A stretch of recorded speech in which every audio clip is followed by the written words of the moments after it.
Entering that gable-ended spooterin, you found yourself in a wide, low, straggling entry with old-fashioned wainscots, reminding one of the bulwarks of some condemned old craft. On one side hung a very large oil painting so thoroughly besmoked, and every way defaced, that in the unequal crosslights by which you viewed it, it was only by diligent study and a series of systematic visits to it, and careful inquiry of the neighbors, that you could any way arrive at an understanding of its purpose. Such unaccountable masses of shades and shadows, that at first you almost thought some ambitious young artist, in the time of the New England hags, had endeavored to delineate chaos bewitched. But by dint of much and earnest contemplation, and oft-repeated ponderings, and especially by throwing open the little window towards the back of the entry, you at last come to the conclusion that such an idea, however wild, might not be altogether unwarranted. But what most puzzled and confounded you was a long, limber, portentous, black mass of something hovering in the center of the picture over three blue, dim, perpendicular lines floating in an aimless yeast. A boggy, soggy, squitchy picture truly, enough to drive a nervous man distracted. Yet was there a sort of indefinite, half-attained, unimaginable sublimity about it that fairly froze you to it, till you involuntarily took an oath with yourself to find out what that marvelous painting meant. Ever and anon a bright, but, alas, deceptive idea would dart you through it's the Black Sea in a midnight gale, it's the unnatural combat of the four primal elements, it's a blasted heath, it's a Hyperborean winter scene, it's the breaking up of the icebound stream of time. But at last all these fancies yielded to that one portentous something in the picture's midst. That once found out, and all the rest were plain. But stop, does it not bear a faint resemblance to a gigantic fish? Even the great Leviathan himself? In fact, the artist's design seemed this, a final theory of my own, partly based upon the aggregated opinions of many aged persons with whom I conversed upon the subject. The picture represents a Cape Horner in a great hurricane, the half-foundered ship weltering there with its three dismantled masts alone visible, and an exasperated whale, purposing to spring clean over the craft, is in the enormous act of impaling himself upon the three mastheads. The opposite wall of this entry was hung all over with a heathenish array of monstrous clubs and spears. Some were thickly set with glittering teeth resembling ivory saws, others were tufted with knots of human hair, and one was sickle-shaped, with a vast handle sweeping round like the segment made in the new-mown grass by a long-armed mower. You shuddered as you gazed, and wondered what monstrous cannibal and savage could ever have gone a death-harvesting with such a hacking, horrifying implement. Mixed with these were rusty old whaling lances and harpoons all broken and deformed. Some were storied weapons. With this once long lance, now wildly elbowed, 50 years ago did Nathan Swain kill 15 whales between a sunrise and a sunset. And that harpoon, so like a corkscrew now, was flung in Javan seas, and run away with by a whale, years afterward slain off the Cape of Blanco. The original iron entered nigh the tail, and, like a restless needle sojourning in the body of a man, travelled full 40 feet, and at last was found embedded in the hump. Crossing this dusky entry, and on through yon low-arched way, cut through what in old times must have been a great central chimney with fireplaces all round, you enter the public room. A still duskier place is this, with such low ponderous beams above, and such old wrinkled planks beneath, that you would almost fancy you trod some old craft's cockpits, especially of such a howling night, when this corner-anchored old ark rocked so furiously. On one side stood a long, low, shelf-like table covered with cracked glass cases, filled with dusty rarities gathered from this wide world's remotest nooks. Projecting from the further angle of the room stands a dark-looking den, the bar a rude attempt at a right whale's head. Be that how it may, there stands the vast arched bone of the whale's jaw, so wide, a coach might almost drive beneath it. Within are shabby shelves, ranged round with old decanters, bottles, flasks, and in those jaws of swift destruction, like another cursed Jonah, by which name indeed they called him, bustles a little withered old man, who, for their money, dearly sells the sailors' deliriums in death. Abominable are the tumblers into which he pours his poison.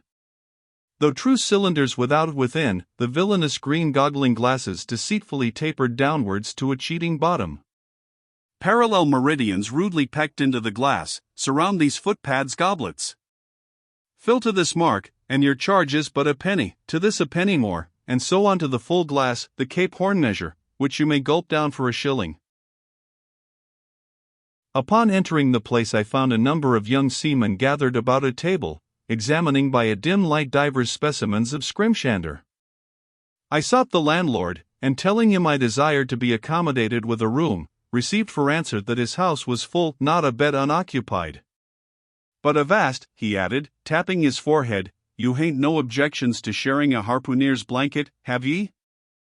I suppose you are goin' a-wallin', so you'd better get used to that sort of thing.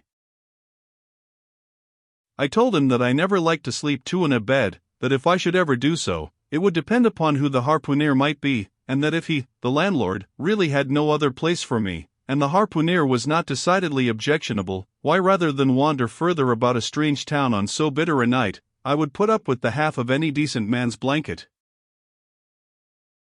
I thought so. All right, take a seat. Supper, you want supper? Supper LL be ready directly. I sat down on an old wooden settle, carved all over like a bench on the battery. At one end a ruminating tar was still further adorning it with his jackknife, stooping over and diligently working away at the space between his legs. He was trying his hand at a ship under full sail, but he didn't make much headway, I thought. At last some 4 or 5 of us were summoned to our meal in an adjoining room. It was cold as Iceland, no fire at all, the landlord said he couldn't afford it. Nothing but 2 dismal tallow candles, each in a winding sheet. We were fain to button up our monkey jackets, and hold to our lips cups of scalding tea with our half-frozen fingers. But the fare was of the most substantial kind, not only meat and potatoes, but dumplings, good heavens! Dumplings for supper. One young fellow in a green box coat addressed himself to these dumplings in a most direful manner. My boy, said the landlord, you'll have the nightmare to a dead sartainty. Landlord, I whispered, that ain't the harpooneer, is it? Oh, no, said he, looking a sort of diabolically funny, the harpooneer is a dark-complexioned chap. He never eats dumplings, he eats nothing but steaks, and likes 'em rare. The devil he does, says I, where is that harpooneer? Is he here? He'll be here afore long, was the answer. I could not help it, but I began to feel suspicious of this dark-complexioned harpooneer. At any rate, I made up my mind that if it so turned out that we should sleep together, he must undress and get into bed before I did.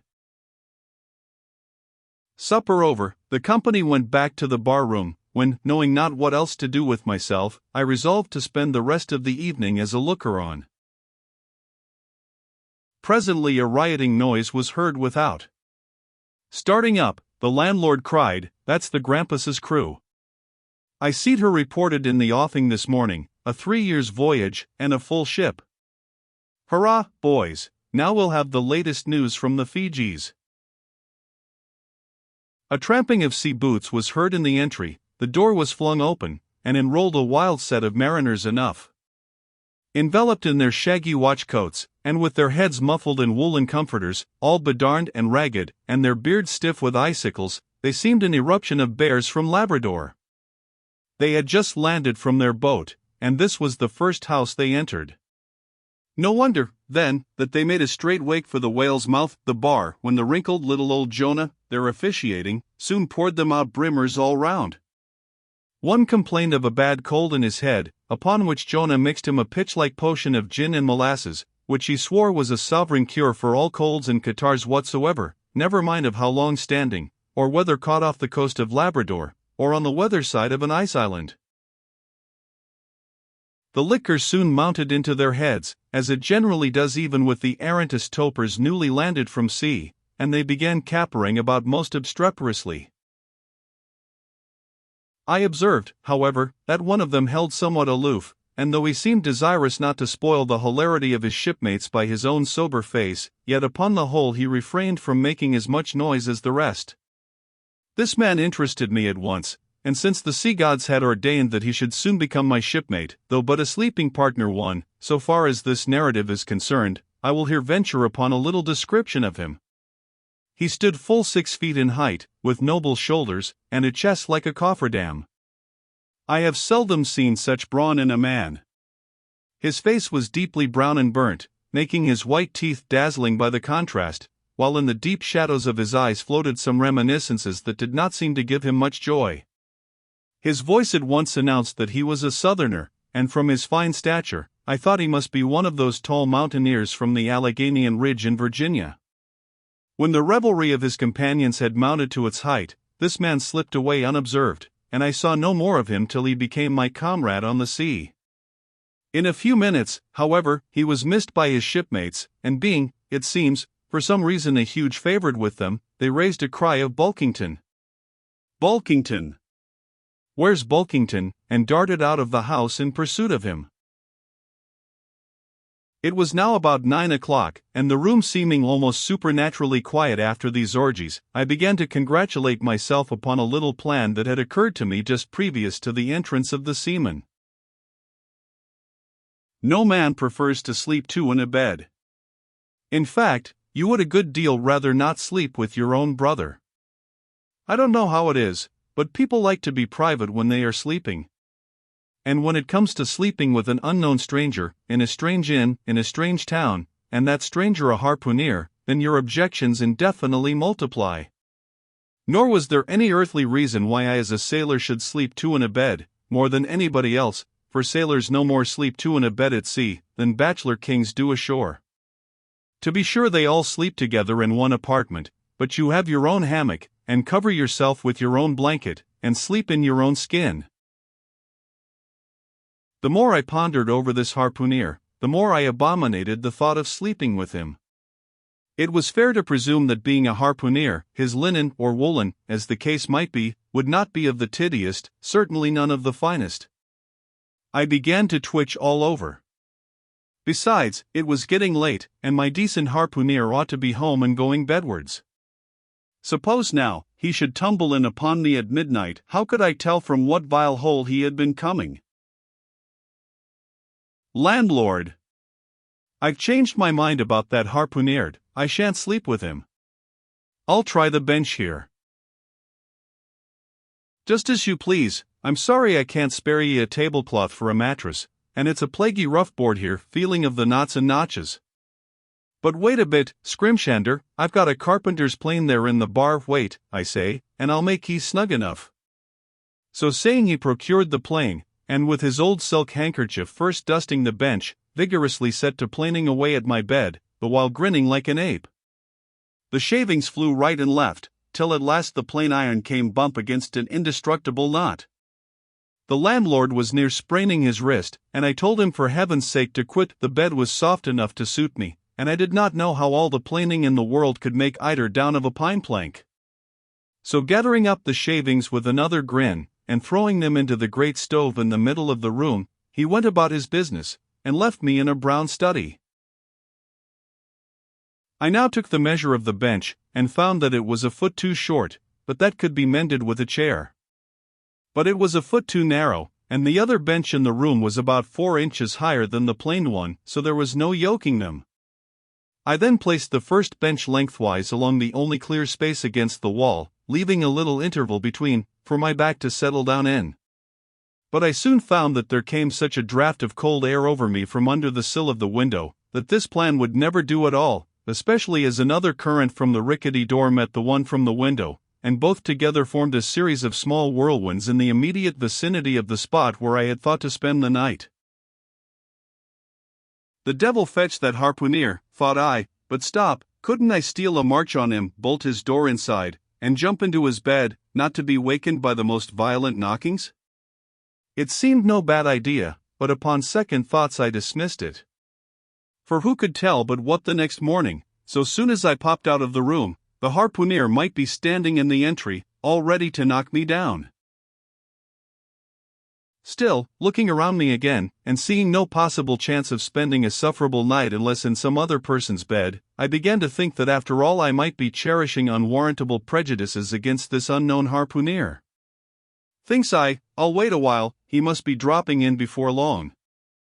I'll have a good look at him then, and perhaps we may become jolly good bedfellows after all, there's no telling. But though the other boarders kept coming in by ones, twos, and threes, and going to bed, yet no sign of my harpooneer. "Landlord," said I, "what sort of a chap is he? Does he always keep such late hours?" It was now hard upon 12 o'clock.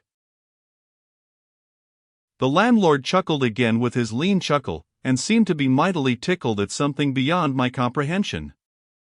"No," he answered, "generally he's an early bird, ere late a bed and ere late a rise. Yes, he's the bird what catches the worm, but tonight he went out a-peddling, you see, and I don't see what on earth keeps him so late, unless, maybe, he can't sell his head."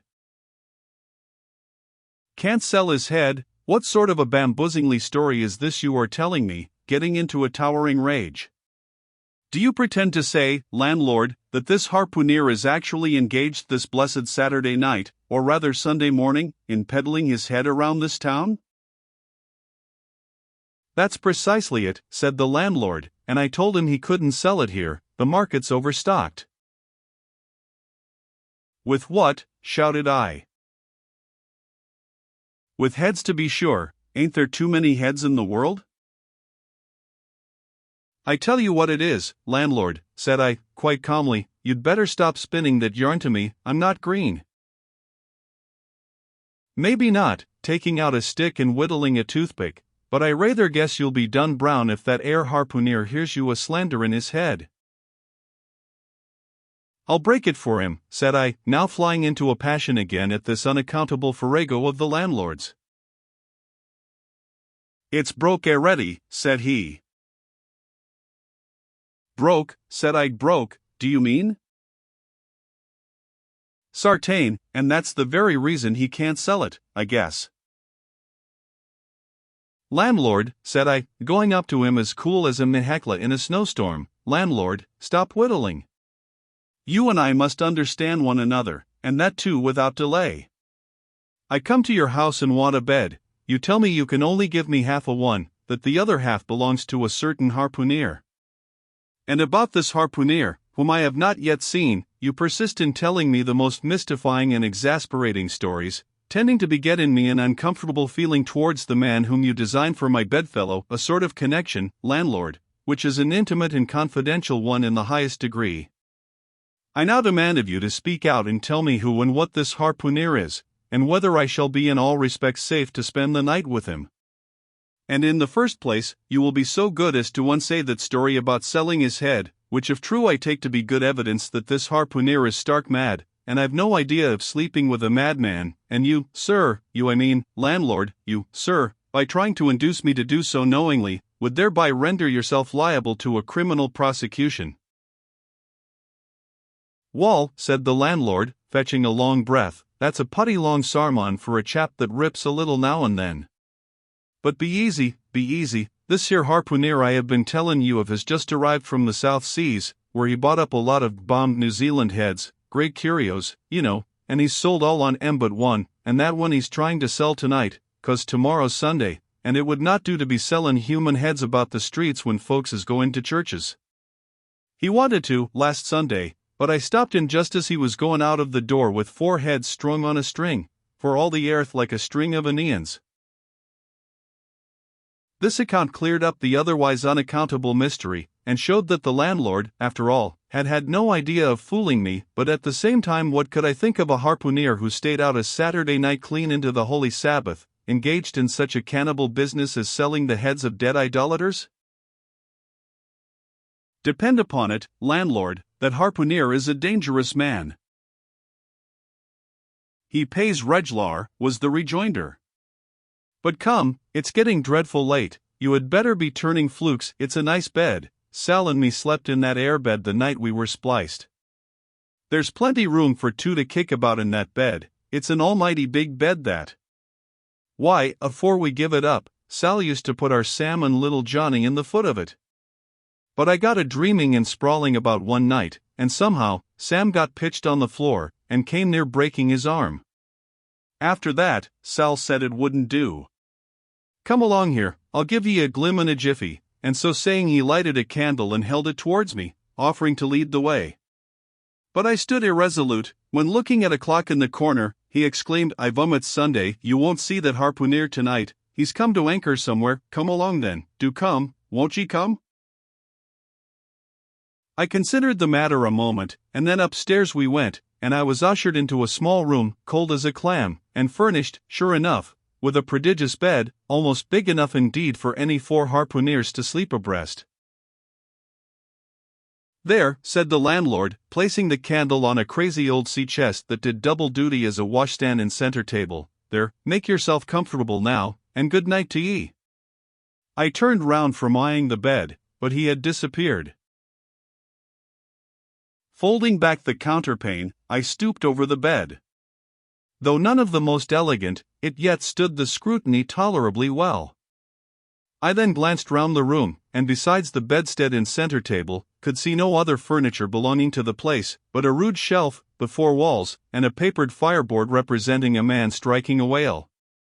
Of things not properly belonging to the room, there was a hammock lashed up, and thrown upon the floor in one corner, also a large seaman's bag, containing the harpooner's wardrobe, no doubt in lieu of a land trunk.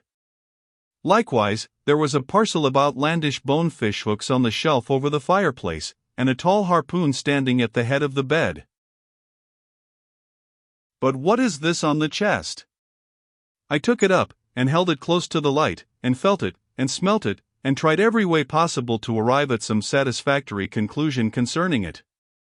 I can compare it to nothing but a large doormat, ornamented at the edges with little tinkling tags something like the stained porcupine quills round an Indian moccasin.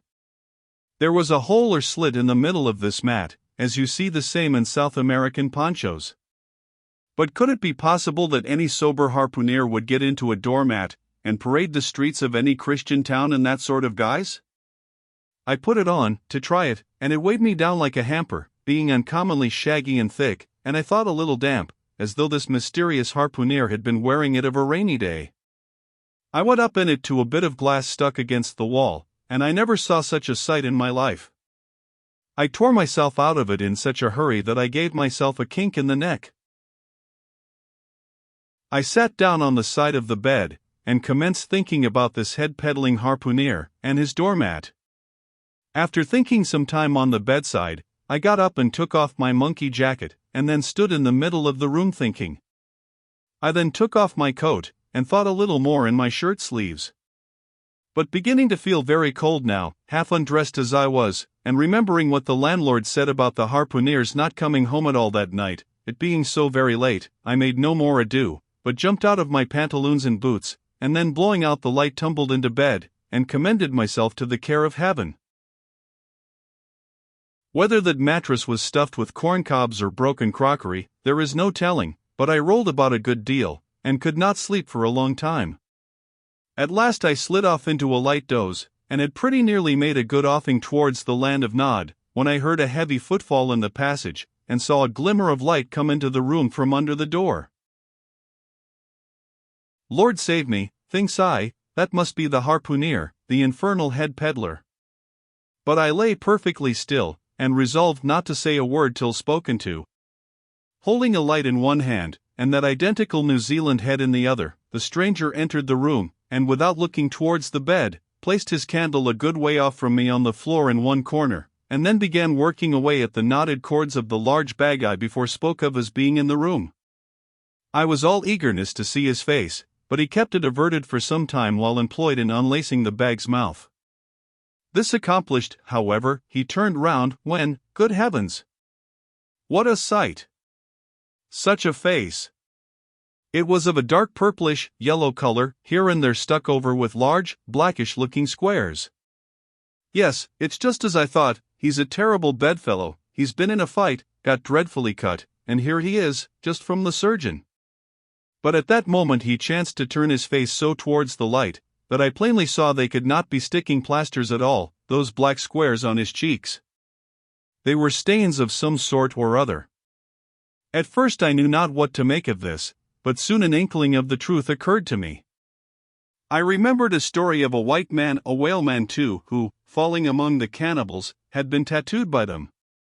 I concluded that this harpooner, in the course of his distant voyages, must have met with a similar adventure. And what is it, thought I, after all? It's only his outside. A man can be honest in any sort of skin.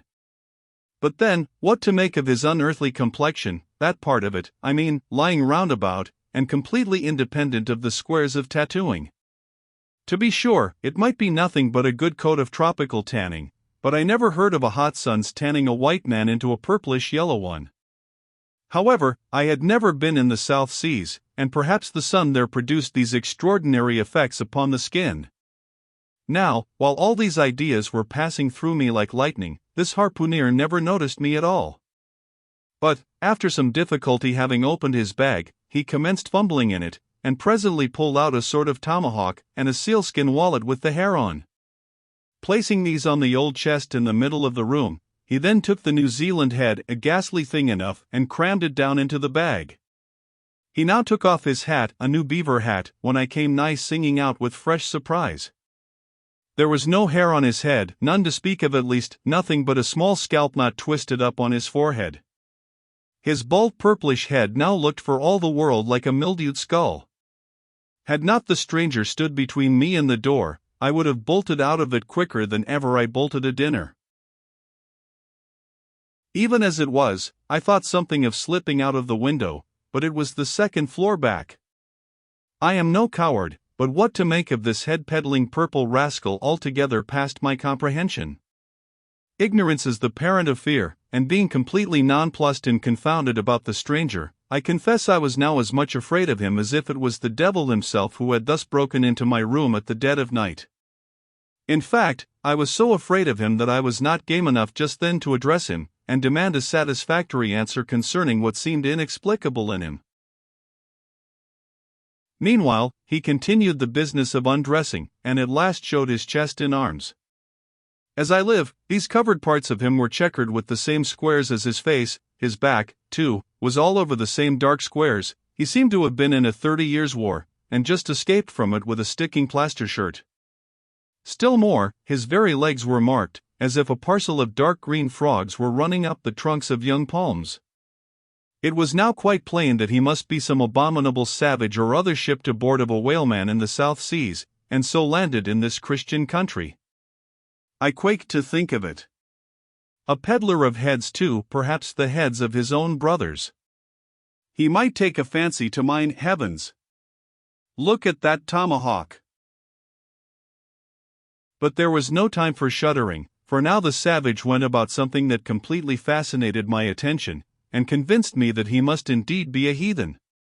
Going to his heavy grego, or rapal, or dreadnought, which he had previously hung on a chair, he fumbled in the pockets, and produced at length a curious little deformed image with a hunch on its back, and exactly the color of a 3-days-old Congo baby. Remembering the embalmed head, at first I almost thought that this black mannequin was a real baby preserved in some similar manner. But seeing that it was not at all limber, and that it glistened a good deal like polished ebony, I concluded that it must be nothing but a wooden idol, which indeed it proved to be. For now the savage goes up to the empty fireplace, and removing the papered fireboard, sets up this little hunchbacked image, like a tenpin, between the endirons. The chimney jambs and all the bricks inside were very sooty, so that I thought this fireplace made a very appropriate little shrine or chapel for his Congo idol. I now screwed my eyes hard towards the half-hidden image, feeling but ill at ease meantime, to see what was next to follow. First he takes about a double handful of shavings out of his grego pocket, and places them carefully before the idol, then laying a bit of ship biscuit on top and applying the flame from the lamp, he kindled the shavings into a sacrificial blaze. Presently, after many hasty snatches into the fire, and still hastier withdrawals of his fingers, whereby he seemed to be scorching them badly, he at last succeeded in drawing out the biscuit, then blowing off the heat and ashes a little, he made a polite offer of it to the little negro.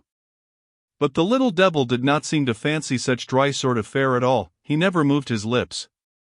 All these strange antics were accompanied by still stranger guttural noises from the devotee, who seemed to be praying in a sing-song or else singing some pagan psalmody or other, during which his face twitched about in the most unnatural manner. At last extinguishing the fire, he took the idol up very unceremoniously, and bagged it again in his grego pocket as carelessly as if he were a sportsman bagging a dead woodcock. All these queer proceedings increased my uncomfortableness, and seeing him now exhibiting strong symptoms of concluding his business operations, and jumping into bed with me, I thought it was high time, now or never, before the light was put out, to break the spell into which I had so long been bound. But the interval I spent in deliberating what to say was a fatal one. Taking up his tomahawk from the table, he examined the head of it for an instant, and then holding it to the light, with his mouth at the handle, he puffed out great clouds of tobacco smoke. The next moment the light was extinguished, and this wild cannibal, tomahawk between his teeth, sprang into bed with me. I sang out, I could not help it now, and giving a sudden grunt of astonishment he began feeling me. Stammering out something, I knew not what, I rolled away from him against the wall, and then conjured him, whoever or whatever he might be, to keep quiet, and let me get up and light the lamp again. But his guttural responses satisfied me at once that he but ill comprehended my meaning. Hui debel you? He at last said, you no speaky, damn me, I kill 'ee. And so saying the lighted tomahawk began flourishing about me in the dark. Landlord, for God's sake, Peter Coffin, shouted I, landlord. Watch. Coffin. Angels. Save me. Speak ye. Tell me who ye be, or damn me, I kill 'ee, again growled the cannibal, while his horrid flourishings of the tomahawk scattered the hot tobacco ashes about me till I thought my linen would get on fire. But thank heaven, at that moment the landlord came into the room light in hand, and leaping from the bed I ran up to him. Don't be afraid now, said he, grinning again. Queequeg here wouldn't harm a hair of your head. Stop your grinning, shouted I, and why didn't you tell me that infernal harpooneer was a cannibal? I thought ye knowed it, didn't I tell ye, he was peddlin' heads around town, but turn flukes again and go to sleep. Queequeg, look here, you sabby me, I sabby you, this man sleep you sabby? Me sabby plenty, grunted Queequeg, puffing away at his pipe and sitting up in bed. You get tea in, he added, motioning to me with his tomahawk, and throwing the clothes to one side. He really did this in not only a civil but a really kind and charitable way. I stood looking at him a moment. For all his tattooings he was on the whole a clean, comely-looking cannibal. What's all this fuss I have been making about, thought I to myself, the man's a human being just as I am, he has just as much reason to fear me, as I have to be afraid of him. Better sleep with a sober cannibal than a drunken Christian. Landlord, said I, tell him to stash his tomahawk there, or pipe, or whatever you call it, tell him to stop smoking, in short, and I will turn in with him. But I don't fancy having a man smoking in bed with me. It's dangerous. Besides, I ain't insured. This being told to Queequeg, he at once complied, and again politely motioned me to get into bed, rolling over to one side as much as to say, I want touch a leg of ye. Good night, landlord, said I, you may go. I turned in, and never slept better in my life.